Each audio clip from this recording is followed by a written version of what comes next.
Well, hello and welcome. It's time for Josh and I to become matchmakers again because we had the UFC from Des Moines, Iowa. There were some fantastic fights, and there's a lot to look at as far as moving people forward, who they should be matched against, and why. We're going to go over all of that for you. My man, are you ready for this? Did you put your matchmaking hat on? This is the best I came up with. It's a Ruka. It's the best I came up with. Man, it was we had some good fights last night, and there was a lot of fights yesterday with boxing and then with MMA, and then also following up from That's why your eyeballs hurt. The PFL and all these other things, right? No, my eyeballs hurt because of the allergies. The wind kicks up around here, and next thing you know, I can't see. Oh, dude, I know the feeling. That and I'm going blind. So, so you got that going for you. Yeah. So what we're going to do is we're going to start from the main card and work our way up to the main event on who we kind of think will be a good matchup for these fighters moving forward. And, it's going to be like a little bit more difficult for the fighters that, already are not in the top 10 or top 15 and are just trying to break the seal. Those ones are going to be a little bit easier, but then trying to find somebody, honestly, that is not ready for the top 15. That's what it really comes down to. But, you've got some fighters on here, like Jeremy Stephens is back, John. Let's start with Jeremy. We'll work from the bottom up. Jeremy Stephens is back. He had a great fight. I know the scorecards didn't come up, show that it was a close fight. I had it. It was a pretty close fight. It was a very entertaining fight. It's a great fight. The judges had it 30-27. I had it 29-28. But it was a great fight. I'm glad he's back. I'm excited to see what else he can bring to the table. And the UFC was missing those kind of guys. You can only have, Dustin Poirier and Justin Gaethje and Max Holloway and Ilia Topuria and these, the Michael Chandlers and, and fight. Like, you can only have them fight so many times. So, but I mean, that kind of puts me right because, Jeremy's now at 55. And I think a perfect matchup for him. Uh-oh. A perfect matchup. Uh-oh. Yeah. I think we look at just so I got two. We didn't talk about this beforehand. We didn't. Nope. We don't know what each other's matchups are. But since Jeremy and also too the person I'm thinking of likes to wreck his car as much as possible, and we got the same guy. I'm thinking of Michael Chandler. Fucking A, dude. That is who I have. My first choice for Jeremy Stephens. What a great fight! Look at they're both coming off of losses, right? Yeah. Michael's got quite a few in a row. Jeremy's got this one now in line with other ones if you're going to take out the bare knuckle. But what a freaking fight this would be. Yeah. It would be fantastic. And my second choice, if you didn't buy into my Michael Chandler, was Drew Dober. Another one that would be just a slobber knocker, man. Just one of those bite down on the mouthpiece and let's go. That is the kind of fight you can start your main card off, and that's why they had Jeremy against Mason Jones. They knew it was going to be, he was going to go after it. He did. He didn't get there, and I thought Mason Jones, like we talked about before, he did a great job. He did exactly what you have to do with Jeremy. For the most part, he tried to back Jeremy up. That was a smart tactic. It worked for him. When Jeremy was going forward, he was doing well. And it's one of those, I think it is also just getting back into the flow of MMA compared to the bare knuckle, the fast pace and fast rounds compared to the kicks, everything, it made a difference. But Michael Chandler was my pick. Very nice. That's a perfect pick. I didn't even think about the Drew Dober. That's amazing. That's a great pick right there as well. But I like the Michael Chandler fight. I think it's great. Yeah, just a car crash waiting to happen. Yeah. Perfect. At high speed. Okay, so then high speed as you can get at 38 years old. That's the guy coming off of the loss. The man that beat him, Mason Jones, had a great performance. Who would you put against Mason Jones? Or I'll go first if you want with that, since go right ahead. You went to one.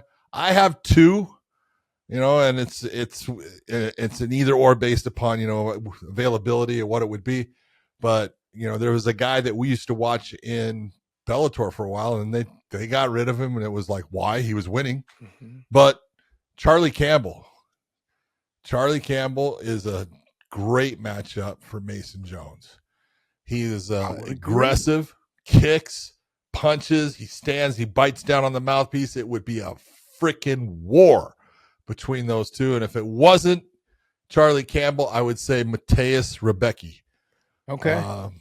Mateus is like 20-2 right now. Yeah. just tough as hell, comes forward. Those guys would clash in the middle, and it would be exciting. But I think Charlie Campbell is my first pick. Yeah, so I actually didn't even think of Charlie Campbell, but I love Charlie. He's a great guy, and I love watching him fight. I was leaning more towards someone in the top 15, but I was thinking breaking that seal a little bit, maybe with Grant Dawson. Yes, yeah, I looked at it and I go, look at Mason was with the UFC before he left. They gave him time to go back, and he got some good wins, on the regionals, and. Look, he took a big fight actually with Jeremy as far as the name behind him and everything. And you look and you go, is he ready for the top 15? I want to give him somebody who's not, to see if he is. And that's why I went with where I went. Yeah, I can see that. it's hard to go backwards after you beat somebody like a Jeremy Stephens. But Jeremy wasn't ranked. No, I get it. But I'm saying name value, John. Like, it's like, you just beat Jeremy Stephens. Now you're fighting Charlie. Who? And I like Charlie Campbell. If you know who he is, he's good, stud. Man. He's got a long and lanky body style as well. He's fantastic. I'm just simply saying, as a promotion, right? You're thinking this did really well. Had a great fight with Jeremy Stephens, back and forth, kind of lit off the card for us. That's exactly what we're looking for. Yep. What can we do with him moving forward? I would have also said, I was kind of lingering around the Michael Chandler thing as well with Mason Jones. It might be a little bit too much, but then again, Chandler didn't look great in his last fight against Patty either. So I'm like, but then once you break him into that, he's got to stay there. So he's got to get better every single time. So I'm not I was leaning towards Grant Dawson. If he can stuff Grant's takedowns and let the hands go, I think he has a good chance of getting that win. But it would be a very, very tough fight for him. And people forget, Jeremy Stephens is tough to take down. He's tough to control. I know he was away for a while, but it was still a very tough fight, fun fight. Name value was there. I looked at Grant Dawson maybe for Mason Jones. Okay. Cameron Sutherland. Sutherman. Cameron came in, coming off of the Dana White series, came in, had a really great performance in his first fight against Jake Hadley. And this one, I'm just going to say he just didn't fight it the way he needed to. He was looking for the bigger shots. He wasn't looking for the volume that he put on with Hadley at times. His movement wasn't the same. I think Sidey gave him some problems as far as all of his movement. And he was, when you're chasing somebody and you want to land that big shot, sometimes you're waiting too long. But I thought, okay, who's another young, talented, person who is in that weight class, and it's a stacked weight class in the bantamweights, but who would be a guy that, that would kind of separate. And I want a guy actually coming off of a loss was another thing. So, cause I want Cameron's got a loss now, and Peyton Talbot would be the guy that I would put in against Cameron. He's coming off of his first loss. So they both coming off their first loss. I want one of them to get the win. And maybe the other one that, I might take him and say, no, I want you to go back to the regionals, get a couple more fights on your, belt, just so you're more comfortable coming back out here. But I think Peyton Talbot against Cameron would be a great fight. Yeah, I would agree with you as well on that. But I was looking at basically, I kind of took some of the fights away from the card that was on the whole card. So when I look at this fight, I'm thinking like, you know what? Kwong Lee had a great performance against Gaston Bolanos. Yeah, he did. Just aggressive. He had 2 losses before he fought Gaston. Was aggressive, almost like that. Those jitters getting in the UFC. Got the win. Smotherman might be a little bit too much for him, but I think Kwong is like one of those guys that really aggressive, and he's going to try to put the pace on him. So I think that's somebody like with Smotherman, he needs somebody that's going to bring the action to him, and it's not going to. Basically, you understand it's a straightforward fight. Yeah. So I think I agree with you. You need someone that brings the action towards him, and that's why I thought, look at Peyton Talbot brings. Yeah. It. So yeah, and then Peyton also too coming off like there's a lot of like very similar to what we went through last night with Bo is the fraud check situation. Like, what are you after? The power goes away, or what are you after? You a little bit of grappling. What are you? And so that makes sense though. Let me go. What do you have next, John? I got what Series City was the victor. He looked great on the feet. He looked, he looked dominant in the way that he was controlling the fight. And looking at how good he is in the stand-up, I'm like, well, who's someone that would match up that would make that really a fun fight, a guy that actually is good in the stand-up, that is aggressive and goes after his opponent. And I thought of Victor Henry. I think Victor Henry would be, Victor is trained by Josh Barnett, long hair, if you remember. He is a fast, active kickboxing specialist who's gotten into the ground game. And I think Sidey against Victor Henry would be fun.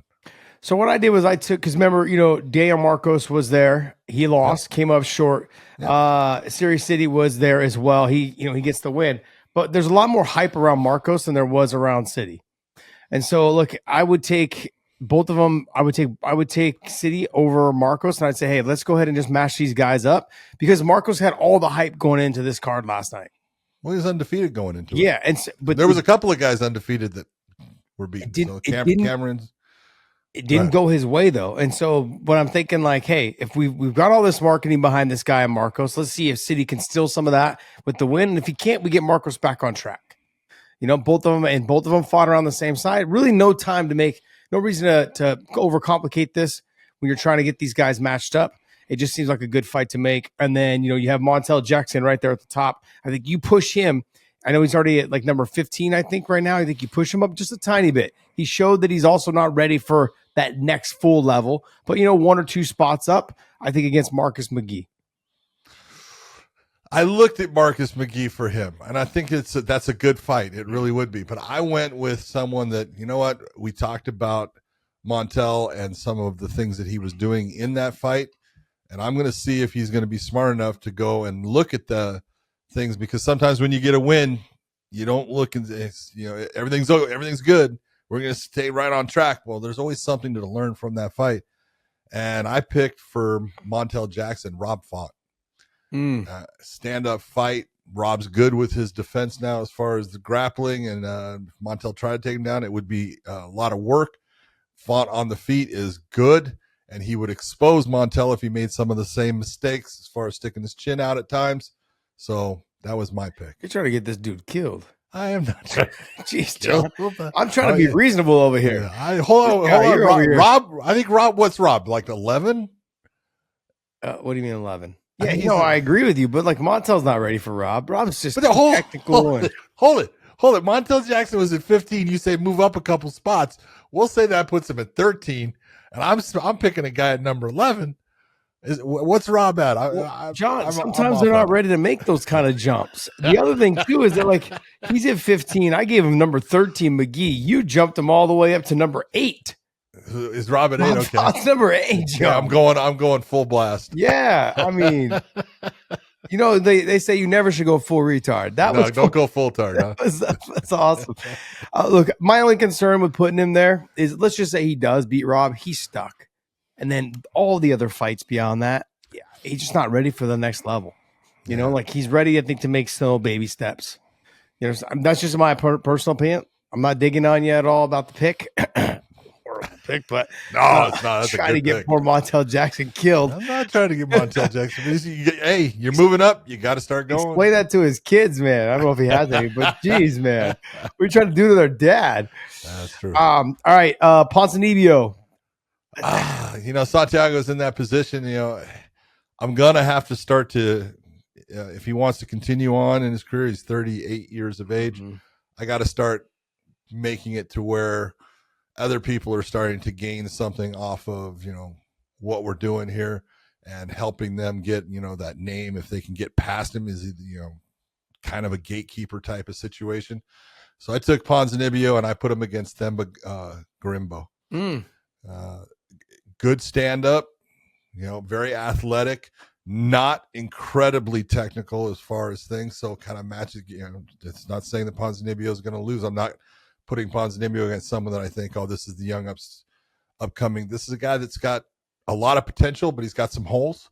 So how does he do against somebody like Ponzinibbio? All right, so hear me out on this one. This is just strictly for entertainment value. Okay. I know that Ponzinibbio is not ready for anybody else in the top 15 or anything along those lines. Oh, don't tell me you're putting Ponzinibbio against someone in the top 15. No, I'm not. No. Okay. No. There's no way. No. Okay. That's why I said, hear me out on this. If there is a chance that Nick Diaz ever returns, that would be the fight to make. I mean, it's going to be a fun fight. They're going to stand. Ponzinibbio may try to wrestle a little bit here and there, but I'm just simply saying, and I want Nick to be as safe as possible. I know was going through a little bit there. Heard he's doing better now, and on his way to doing better. But if there was ever a chance to have a fight that would make just for a fun, entertaining fight, that'd be a great fight. It's just I would think maybe Nick Diaz. Yeah, that'd be a great fight. The two of them will stand, trade. I think Ponzinibbio would oblige and be like, "Look, let's just do this." Well, and you're doing it in a different way. You're giving Ponzinibbio a legend fight. Yep. If Nick Diaz is offered to you just out of love for the sport and legend status, you got to take it. Oh, you got to. There's just no way you don't. Yeah, I can't imagine. Yeah, I don't understand how you wouldn't take that fight. I would take that. Kind of like that pick. I'd take that fight right now just because he's Nick Diaz. I get my fat ass off the couch and I'm gonna go run a couple miles and let's just see how this works out. Just cause. Just to fight him. He's a fantastic human being. Then you got D-Rod. D-Rod is a hard one because it's one of those. D-Rod is an unusual fighter in the fact that he does things a little bit stiff, but he's got power. He showed that, multiple times against Ponzinibbio. He's not that guy that you look at and you go, well, his cardio is just off the charts, dude. He gets tired, because he throws hard. And I was thinking, okay, who's a guy that does the same thing? Who throws hard, goes after people? Carlos Leal. I would go with Carlos Leal. Carlos is coming off of a win. He looked fantastic in that win and stuff. And I just look and go, that's going to be a banger. Those guys are going to stand and they're going to go after each other. Carlos kind of does the same thing. All of a sudden he'll step on the gas and he really freaking goes after his opponent. Dan does the same thing. It'd be fun. See, John, I think about when someone like D-Rod kind of, been in the game for a long time, you got to see if he can crack the top 15. You got to give him the opportunity and the chance. And so I'm putting him probably. Is he there? I don't know. But how much longer are we going to wait? Well, yeah, I mean, not everyone's fighting for championship status. No, I would agree with you, but I mean, we got to get. Let me see. Look at this. Johnny's 38 years old. Let's see what he can do. Let's see what he can do. I'd put him up there with Vicente Luque, who's on the decline, getting a little bit older. But he's fought Vicente, didn't he? But Vicente, or I would actually do this as well. Carlos Prates. I'm trying to get him killed. I was just say, and you're going to talk to me about my fucking Montel Jackson pick. I'm like, he's older. Damn, dude, he's older. Yeah, exactly. He's now older. You're going to put him against Prates. Luque. You have lost your gourd, mister. I mean, my God, you want to kill this poor man. Dun, dun, dun. He has not fought Vicente. Has he not? Okay. No. He's fought Mike Perry a long time ago. John, he has a couple losses in there. Neil Magny, Ian Gary, Kelvin Gastelum. But, he's beat Jinglei Lee. He's beat Kevin Lee. He's beat Preston Parsons. Beat Mike Perry. Yeah. He beat Dwight Grant, Gabriel Green, Tim Means. I mean, he's beat some big-time names. I don't see Vicente on here. No, he's not on here. Yep. You had me second guessing. I was like, I thought I checked to see if my matchup had any matches. No, but Vicente, look, they're both Vicente on the decline. He's getting older as well. D-Rod, it's kind of like that moment of, hey, let's just see what you can do. You had a good win. It was a good little battle with Ponzinibbio. Not like Ponzinibbio's a barn burner, but he's fun to watch fight. Vicente right now is slowing down. The output's not there. There's not as much dig deep anymore from him. And so D-Rod, we saw he took some big shots from Ponzinibbio, and he'll dig deep a little bit. Yeah. So he still has that little burn in him. So let's go ahead and see what we can do with Vicente Luque. All right. Well, you had Bo Nickal in his first loss of his career. What are you doing with him? I mean, John, the way he lost. Yeah. As the UFC, I'm really telling him, you know what? You need to spend probably a good 8 months. And you need to tighten up everything. We're going to give you some time. We're going to almost do like what we did with Mason Jones, what we did with Yusuf Zalal, and we're going to send you off a little bit and go, hey, we'll give you, 8 months or whatever. You're going to send him off to another show. No, I'm not going to send him off to, maybe I might do that, John. He needs work. It was very telling how much work he needs. Well, hold on. How many times have we had it to where we go, well, you got all the hype and you got the talk, but you got to back it up. And it's not always as easy as things get more difficult as far as you're stepping up. It's not the whole game is not easy. No. And so I looked at it and said, okay, who's someone that the UFC, has come in. They kind of are doing well as far as, they got a good record. They came into the UFC. They didn't have a great performance in their first UFC fight. But he wrestled, and man, he wrestles big time. Torres Finney. Torres Finney had, he wrestled too much. I want to see you're not going to out wrestle this guy, so I need you to throw your hands. So for Torres Finney, I'm getting him to have to throw his hands. And for Bo Nickal, you're going to have to figure out what you're going to do. Are you going to out wrestle this guy, put him on and are you going to get tired doing it? I don't think he is. But I would go Bo Nickal versus Torres Finney. Both had multiple fights in the Dana White Contender Series. Yep. I could see that fight. Matches up. Honestly, like with Torres Finney, they don't seem like they want him. And that's part of the reason I kind of put it there. I guess. I agree with you, John. I think to be honest, it's a perfect matchup. Instead of sending him somewhere else to the LFA or to other organizations, you basically just say, hey, we have Torres Finney. He's wrestling. He will stand a tiny, tiny bit, which we saw in your last fight. You need to work on your stand up, so maybe this is a good chance for you to do that. Also, your ground and pound. But when you say that he's not going to out wrestle him, yeah. That's the thing. He may I would have before that last fight. I would have said you're absolutely right. He's not going to out wrestle him, but it has nothing to do with the wrestling, John. It has to do with the pressure. It has to do with stepping back. It has to do everything with pressure. You're absolutely look. If there was one thing that the Ridder did that was just the amount of pressure that he put on Nickal was the difference maker in this fight. It created all the problems for Bo Nickal. Mm-hmm. It created, it created an anxiety in him during the fight that absolutely led to him gasping for air at certain points, gulping for air, let's say. And there was just that ability for De Ridder to keep the fight where he wanted it, meaning in a phone booth. He was always clinching. He was always doing things. The overhook that he used and controlling the wrist to the outside to bring the knees, all those things that he did that were so well done. This is what happens in the difference. And I think Bo's got to figure out, okay, how do I now make it to where someone can't do that same thing to me again? He's going to have to find out. Yeah, it's it's one thing to be able to wrestle hard for 6 good minutes. It's a different thing to be able to take shots, be put under pressure, understanding that everything's coming from different angles, the knees, the elbows, the body shots, all those things, along with trying to defend a takedown. Yeah. Torres Finney is one of those guys that will be able to wrestle him and put pressure on him, but he's going to have to strike. Yeah, if he wants to make Bo Nickal tired. So that's a good matchup. I like that. It's a good opportunity also to see exactly where he is at in terms of his development of taking, striking, and stuffing takedowns. Because it's one thing, we talk about this all the time, John. Guys can either wrestle or strike, or they can trade jiu-jitsu or strike. It's like a lot of guys can't do multiple things at once.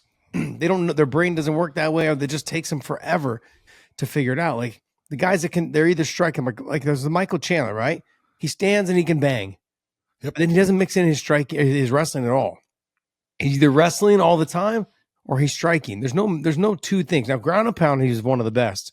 He was. But like it just, for some reason, certain fighters can't mix it up. If you don't rely on your wrestling when you're in trouble, it baffles me. And it didn't come naturally for him to wrestle when he was getting hit. Nah. And that scares me a little bit. So yeah, the Finney fight makes a lot of sense. RDR. Let's hear it. What do you pick him? Well, he called out Sean Strickland. So I kind of, okay. If you want to go with that, I'll give you Sean Strickland. That's a great matchup. But it's a little, you want to talk about reaching up. it's a far reach up those ranks, but I absolutely admire the call out. I like it. But if I was going to personally match him up with someone that I think would be a really good fight, one that would be entertaining, one that matches up well as far as skill sets, I would put RDR against Anthony Hernandez. Yeah. Against Fluffy, baby. It'd have to be a 5-round main event. That's okay. Yeah, I'd have to have that good with as a 5-round main event. I'm good with that. He called for I love his call out because Sean's going to kind of try to walk forward. Sean lifts up the lead leg. It makes it easier to get in the clinch with him. Not easy to like hold him in the clinch. But stylistically, he knows where his strengths are. And he knows like Sean's tailor-made for him. I'm not saying that he can beat Sean. I'm simply saying that stylistically, it's a great matchup for him to close that distance, get in there, knees, elbows, and if he can't get the takedown, he makes space. What's he gonna do? Hurt me with the jab? Great, cool. Like that's Sean Strickland's MO is just try and jab your face off, and then eventually try to land the right hand. I also threw in Izzy if you're gonna jump that high, but see. Well, here's the thing though, Izzy, like this is why MMA math doesn't add up. Yeah, RDR and Izzy's below Sean. Yeah, Izzy's below Sean, but it's a lot tougher fight. Yes, to fight Izzy because of his lateral movement, his ability to fight long. I mean, it's a tough fight. So, but I love the Sean Strickland call out though. To me, I was looking at the Fluffy thing as well. I just think the boxing and the repetitiveness of the be able to hit the body, those kind of things. I think he's gonna struggle in those situations. In this situation, I would say you just beat Bo Nickel, who it was a full hype train, just derailment. You call out Sean Strickland. You're matchmaking for us. This is perfect. Sean, like you've already been the champion at 185, 205, and I think at heavyweight. Also in one. You're a 3-division champion in a bigger organization. Yeah. Let's just go ahead and see. Let's just see what happens. Sean Strickland, take the fight. I like that. I agree. I would leave it. I thought, look, you made that call out. It's a good call out. Mm-hmm. And so I'll give it to you. But if they don't go with that one based upon wanting to put Sean against Izzy, mm-hmm. I would pick Fluffy. I would agree. All right. Interested in there. And then let's go right ahead. You got Figgy. Stephans and Figueiredo. This is a tough one. It really is because it's a matter of do you look to put him against someone who's coming off of a loss also and in that, but when you're looking in those top 10, you're looking towards stylistic fights. And so I really went towards, all right, who do I want to see something out of also? I want to see something out of Devison. And I also want to see something out of this person. So I'm going to go with Mario Batista. Based upon, okay, which one of you is actually going to go after it and show me you want to be one of these guys? And so Mario Batista seemed like the logical choice for me. Interesting. So like realistically, I thought like, look, he's what, 38 years old? Correct? Devison? Yeah. No. Yeah, I think he is, John. Is he really? Yes. God damn, man. Yeah, let me get That's up to crazy. the card here. Yeah, I think he's 38 years old. Yeah, here we are. You take a look at this. Yep. Oh, 37. Sorry. Okay. He'll be 38 this year. That's all right. So 37 years old. It's right there. Yeah, he's right there in that mix. I honestly would probably give him, and just to be honest here, I want to get as much of the name value out of it as I possibly can. You could have the two of them main event. I know Figgy's coming off the loss, but someone like a Jose Aldo. I thought about that, but I was like, why am I putting, again, and this is why I talked about, I thought about putting two guys coming off of a loss, and Aldo's was to Batista, but I was like, no, I know everything I need to know about Aldo, and I want to see something with Batista. So can he get past someone like Figgy? Absolutely has the potential to, but I understand why you're making that fight. But I would do whatever I can to keep Jose Aldo as relevant as possible because he's the biggest name. He's one of the biggest names in that weight class. Yeah. Figgy's sure going up, but he hasn't had the splash that we thought he was going to have. He did in his first fight. I think it was against Rob Font, right?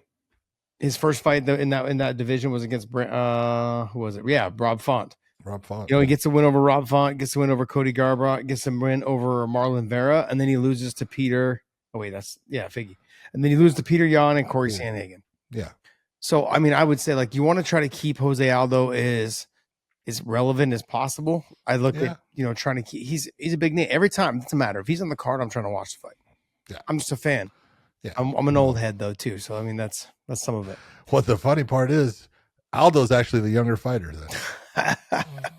But it just makes sense. You know what I mean? Like it makes sense to have the two older guys fight it out. I would like to see him headline, maybe a smaller Brazil card, or you put him headline inside the in Vegas. What's their venue there? The Apex. The Apex. Yeah, you have him headline there in the Apex. I think that would be a great fight though. And let's be honest, Batista didn't actually go like just walk through Jose Aldo. It was just a boring fucking fight. Boring. Yeah. Yeah. So, Aldo's looking for those guys. Now, and the other thing I want to take away from this is Figgy's going to wrestle. He's going to try to wrestle and get Jose Aldo down. Jose Aldo's got some of the best takedown defense in the game ever. Out of in the history of the sport, one of the hardest guys to take down. Especially when you get him against the fence. Yep. He's trouble. Yep. So in a 5-round fight, I mean, it doesn't work for him in a 5-round fight a whole lot because he does tend to slow down in rounds 3 and 4. Jose Aldo does. But he's cool just hanging out against the fence and clinching there, and which is ill-advised. But I think with Figgy, he can catch Figgy with the knee. He can start to throw with the leg kicks. He still has got power in his hands. Just makes for a fun fight. Figgy's a little bit more explosive, I think, on the feet with the bigger overhand shots. But I'd like to see that fight. So that's my matchup for that fight. It's a good one. I like it. I think we talked about this the other day. Cory Sandhagen. Yeah. There's only one way to go. I think, honestly, it's got to be for the title after Sean O'Malley fight. Gets the winner of Merab or Sugar Sean. That's the way that it should be. That's the way, I would think that they're going to play it out. Hopefully they are. And it's a great matchup either way. So, yeah. I can't imagine any other way for him to go because I was looking at the rankings. I'm like, I don't really know where else you could fight. Again, it's the real question. The only person you could put into that position other than Cory right at this moment is Peter Yan. Mm-hmm. But Peter has fought both Merab and Sean O'Malley and lost to both. That's it. So if I take Sandhagen, look, he hasn't fought either, and he's a hard matchup for both. And they can both. I'm not saying that they can't beat him, but they're going to have to bring their lunch. Mm-hmm. And so it's, to me, that's Cory's worked his way and done the things that I would appreciate as a promotion to give him that shot. No, I would agree. I think, he's stylistically, he's a nightmare for everyone to fight. He's tall, long, lanky. Sean O'Malley's tall, long, lanky. So if it ends up being him, we'll also probably end up seeing one of the best striking matches. It'd be a fun striking fight. It'd be good. And then if you have Merab, he's going to have to learn to just keep off his back. He had great takedown defense against Umar. I'm not sure it's the same style of different defense. Yeah, it's going to be a different style of wrestling from Merab. And can he stop that? The power of Merab to be able to scoop the legs, lift, take you down, those kind of things. It's it'll come through, I think, in the Cory Sandhagen fight. But Merab's tough for everyone. Sure. His pressure, his cardio, all of those things. And like I said, Cory took away a lot from the Umar fight. I can't run around. I can't keep my footwork moving this much for a 5-round fight. I'll get exhausted. And he's definitely right. If you're going to get the title shot against Merab, you can't afford to be running around too much. You got to be able to stand your ground a little bit and land the clean shots to make him respect you. Knees up the middle, all of those things. Make him start diving for those takedowns with, not setting it up the right way. All the things, because he wants to get out of danger. That's when you can catch him. And he's been caught. Merab has been, he's been hurt by multiple people in fights. He's just able to, he's in such good condition and he's so tough. He gets his, works his way through it. Yeah. There's some other guys out there too that I'd like to see possibly get signed, by the UFC. You've got a Danny Sabatello who just won by knockout in Rising last night. He just won in Rising. Congratulations to Danny Sabatello, 3rd round knockout. Stud of a wrestler. Not too much on the feet, but he's not afraid to throw. But that would make for a fun fight. And then you've got Rafian Stotts, you got Magomedov. You've got other fighters that are coming up that are going to be free agents. And I think I'd like to see, a lot of those guys kind of make their way over, because that 135-pound division, like I said, is stacked. The best division right now in the sport to watch. That is absolutely loaded. Mm-hmm. Well, hey guys, that's going to wrap us up for this episode of Who's Next. And hopefully you guys enjoyed those picks, man. This is something fun we're having with. Basically, we're going to try to film this every Sunday and get it out to you guys by Monday morning. And hopefully you guys enjoy this little tidbit that we're giving you guys of extra fights and fight picks. My man, take us away. Everyone out there, we'll see you.